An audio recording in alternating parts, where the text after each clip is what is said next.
সাধ্যের মধ্যেই পাচ্ছি আলহামদুলিল্লাহ সব মিলায়।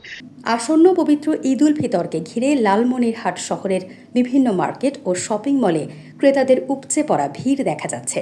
সকাল থেকে রাত পর্যন্ত শহরের বড় বড় বিপণী বিতান ও মার্কেটগুলোতে ঈদের কেনাকাটায় ভিড় করছেন নানা বয়সী মানুষ। শিশু থেকে শুরু করে কিশোর, তরুণ ও বয়স্ক সবাই ঈদের আনন্দকে সামনে রেখে ব্যস্ত সময় পার করছেন কেনাকাটায়। বিশেষ করে পোশাকের দোকানের পাশাপাশি জুতার দোকানগুলোতেও ক্রেতাদের ব্যাপক ভিড় লক্ষ্য করা যাচ্ছে। নতুন পোশাকের সঙ্গে মিলিয়ে জুতা ও স্যান্ডেল কিনতে অনেকেই জুতার দোকানগুলোতে ভিড় করছেন। ক্রেতারা জানান, ঈদকে সামনে রেখে পরিবারের সদস্যদের জন্য নতুন পোশাক ও জুতা কিনতেই তারা মার্কেটে এসেছেন। প্রিয়জনদের সঙ্গে ঈদের আনন্দ ভাগাভাগি করতে প্রয়োজনীয় কেনাকাটা আগে ভাগেই সেরে দিচ্ছেন তারা।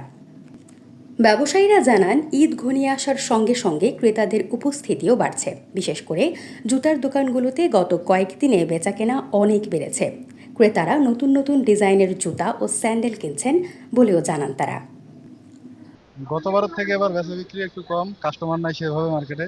তারপরেও কয়েকদিন বাকি আছে, আমরা আশাবাদী এই কয়েকদিন আমরা ভরপুর কাস্টমার পাবো, আমাদের যে টার্গেট সেটা পূরণ হবে। তবে লালমনিরহাট পৌর শপিং কমপ্লেক্সের কিছু বিক্রেতা বলেন, অন্যান্য মার্কেটের তুলনায় তাদের এখানে এখনও বিক্রি তুলনামূলক কম। গত বছর থেকে ক্রেতা এবার শুরু হয়েছে বেচাকেনা ইনশাল্লাহ।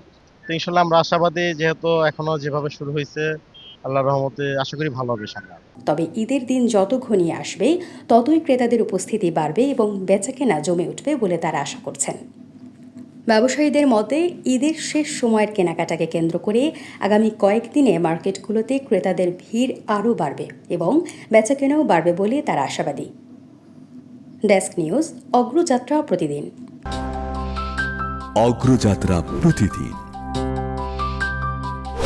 নির্ভীক প্রত্যয়ে উজ্জীবিত।